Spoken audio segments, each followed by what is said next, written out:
Formación, nuestras creencias nos dicen que en la vida primero hay que hacer para luego tener, y después en nuestra concepción tendría que hacer, o sea, tendría que estudiar periodismo, luego tendría el título y luego sería periodista. Cuando en rigor de verdad es al revés. Yo soy periodista, luego hago lo que se requiera para tenerlo, al título, a la información, y luego voy a tener el reconocimiento, los recursos, lo que quiera tener de lo que soy. Hay un grafiquito aquí que me parece importante también, y luego bueno, entramos más en la charla, pero me gustaría comenzar a hablar de este lugar. Esto es el universo, como ustedes lo quieran imaginar. Si yo soy periodista, tengo que tener una concepción muy clara. Este punto es lo que yo sé. Esto, en el universo, es lo que yo sé que no sé. Y todo esto es lo que yo no sé que no sé. Parece medio complicado, pero es más sencillo cuando lo pensamos. Se trata todo el tiempo de indagar en lo que yo no sé que no sé y ampliarnos cada vez más en esa concepción. Cuando venía para acá, nos costó trabajo llegar, porque todos ustedes saben que en este momento y por todo el país cientos de miles de personas se están manifestando en contra del femicidio. Y miren qué casualidad, cuando me convocaron sus profesores, lo hicieron sabiendo que, siendo yo trabajadora del diario Córdoba, me tocó cubrir el caso de María Soledad Morales. No sé si alguno lo recuerda, lo tiene presente, sabe de qué estamos hablando. ¿Todos saben de qué estamos hablando? ¿Recuerdan el caso de María Soledad Morales en Catamarca? ¿Sí? ¿No? Bueno, yo les voy a contar muy rápidamente. Hace 25 años, el 6 de septiembre del 1990, aparecía en San Fernando del Valle de Catamarca el cuerpo de un adolescente de 17 años, mutilado, con un escalpelo, eso significa que le habían arrancado el cuero cabelludo, con un perjurí, violada y rociada de cocaína esta joven.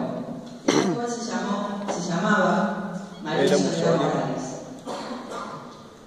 No fue la primera mujer o el primer acto de femicidio que ocurrió. Por eso decía que nada es casual que hoy estemos hablando de esto. Pero sí fue María Soledad Morales el primer femicidio en nuestro país que marcó un antes y un después, porque modificó de una vez y para siempre el mapa social, político y jurídico. Ese crimen acaparó la atención nacional e internacional por las características que tenía.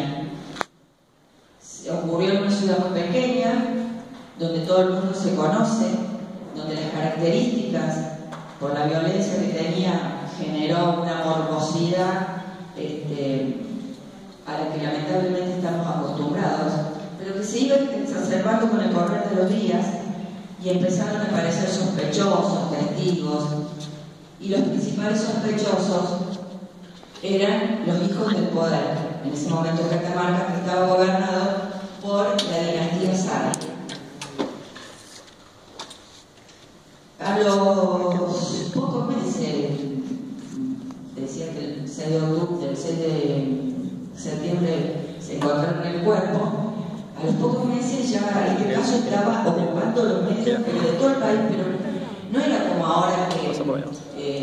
que aparece un caso y a los 2 o 3 días, por citar el más reciente, Nisman, durante 3 o 4 días o una semana o 15, de acuerdo a la magnitud que tenga, todos los medios hablan de eso. Tuvo mucho tiempo y todo el tiempo, durante todos los programas y todas las publicaciones hablaban de este caso. Y ocurrieron cosas muy curiosas allí, porque por ejemplo, las marchas del silencio, que hoy son una forma de reclamo tan contundente, nacieron en Catamarca a instancias de las compañeras de María Soledad, que sin saber qué hacer frente a la atrocidad de lo que le había ocurrido a su compañera, se pusieron de acuerdo entre ellas y decidieron marchar en silencio por las calles de Catamarca. En febrero, o sea, 3 o 4 meses después, trabajando yo en el diario Córdoba y con el director en ese momento era Samuel Chiche-Helbruch, sé que no es santo de devoción de muchos, pero más allá de cualquier ideología o de su concepción, es la persona con quien yo más he aprendido el periodismo. Un día llegué a la redacción a las 1:30 de la tarde y me dijo: María, te vas a Catamarca. Ya estaba preso Luque, ya habían pasado policías, jueces, party, ya habían pasado muchas cosas. Y yo le dije: bueno, ¿cuándo? Ahora. Anda a tu casa y mete 2 calzones y un pullovercito por si refresca, cosa que no va a ocurrir, pero te vas ahora. Y así llegué yo a Catamarca. Yo tenía una concepción de lo que podía ser, de lo que era, de lo que veía, leía. Y cuando llegué allá me encontré con algo totalmente diferente. Hice el circuito y el cuerpo de María Soledad estaba a 10 cuadras de donde vivía María Soledad. En el lugar donde la habían hallado, estaba yo obviamente el cuerpo. Y la casa del principal sospechado y único imputado en ese momento y preso, que era Guillermo Luque, hijo de Ángel Luque, que era diputado nacional en ese momento, estaba 10 cuadras más allá, todo sobre la misma vereda. Y había una hermana que se llamaba Marta Peloni, que era la que organizaba las marchas, y había una abogada que se llamaba Lila Safe, que parecía una supermujer, y había mucha mugre. Y a partir de allí empezamos a trabajar todos los días. Me gustaría decirles que en ese momento, recién lo comentaba tomando un poco de agua con sus profesores, una noche conté, estábamos cenando todos los periodistas juntos, yo conté 111, más o menos, éramos más de 100. Solamente lo que estábamos comiendo esa noche. Había otros que estaban en otro lado, cubriendo notas. O sea, todo el periodismo del país, incluso medios internacionales, estaban en Catamarca. Y esa fue una experiencia que me marcó como periodista. Porque yo empecé a trabajar allí, a cubrir las notas, hacíamos las guardias frente al juzgado, siempre aparecía algo, algún allanamiento, alguna cobertura que había que hacer. Yo todos los días tenía que llenar 6 páginas del diario. 6 páginas. Me gustaría decir que en ese momento, yo no sé si ustedes van a captar lo que le voy a decir. El nombre del diario. En el diario Córdoba había una sola línea de teléfono, el 30505. No me lo olvido más. Por ese teléfono, por esa sola línea, se recibían llamados, se hacían las notas, todo. O sea que si alguien quería hacer una nota y el teléfono estaba ocupado, había que ir a un teléfono público, poner cospeles en los teléfonos públicos que había en ese momento y poder hacer la nota para hacer el diario. No había internet, no había celulares, no había computadoras, había 3 o 4 máquinas de escribir que tenían todas las teclas, otras no, le teníamos que poner un pedazo de papel para que no nos rompieran el dedo. Pero bajo esas circunstancias y en esas condiciones, todos los días sacábamos este diario. Éramos más de 180 trabajadores. ¿Cómo se llamaba? Llenar 6 páginas en esas condiciones, ustedes no se imaginan lo que puede haber sido. Porque tenías que cubrir la nota, ganarle a los otros medios, llevar una primicia para que tu editor y tu director no te echen, o por lo menos no te traten mal y no cometan nada de femicidio, porque en las redacciones son muy machistas. Debo decir esto en defensa de ejemplo. Él siempre quiso trabajar con mujeres, y aunque le pese los hombres, él dice siempre, todavía lo dice, que las mujeres tenemos la capacidad de hacer varias cosas, y es verdad, porque las mujeres tenemos la capacidad de ver la realidad desde distintas ópticas.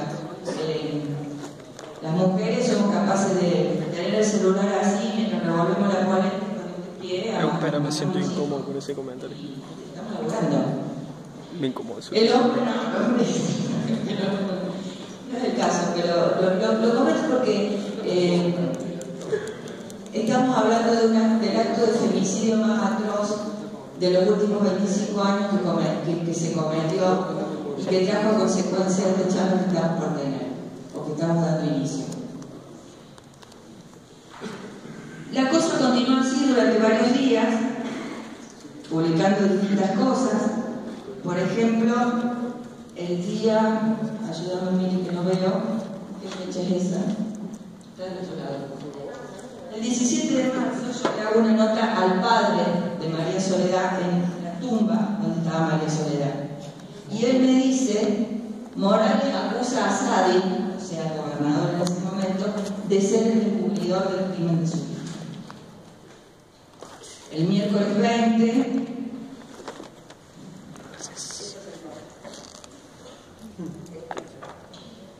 este Salcedo, un comisario que estaba a cargo de la investigación, dice que estábamos frente al crimen perfecto.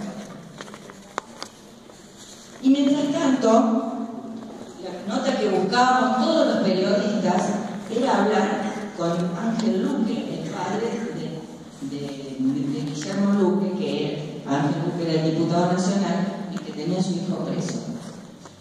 En esas circunstancias, y cuando uno está fuera de su casa en una cobertura tan extensa y con tanta adrenalina como la que significaba estar allí en ese momento,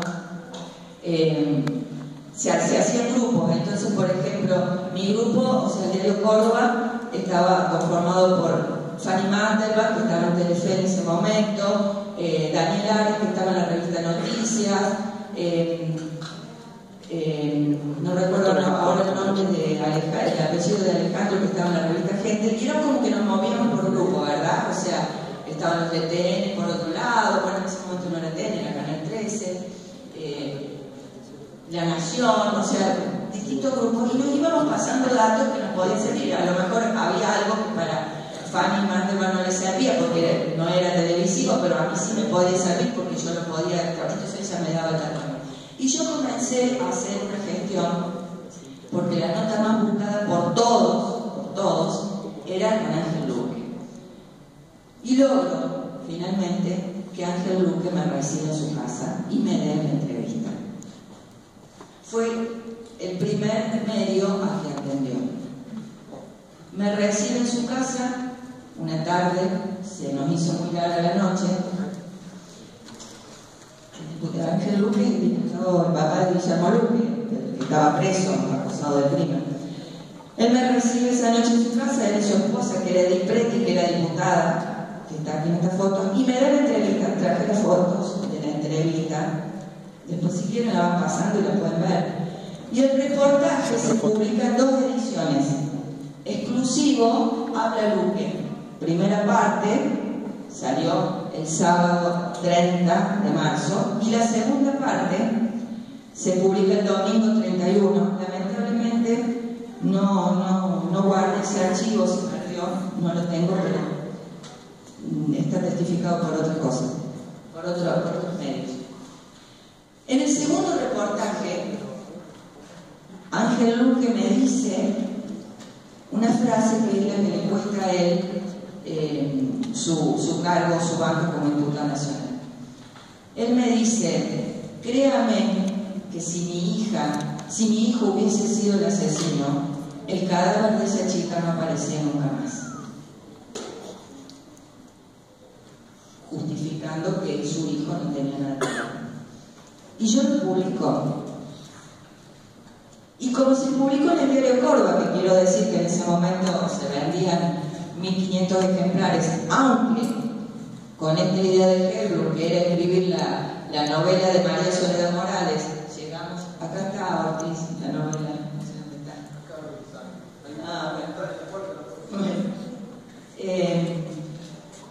Se llegaron a vender hasta 20.000 ejemplares, digo, por la morbosidad de la gente, ¿no? Que quería leer una novela que era ficción y para alimentar este morbo, ¿no? Cuando salió en el diario Córdoba no pasó nada, digo, salió, eran unas declaraciones, vaya, si eran fuertes, ¿no?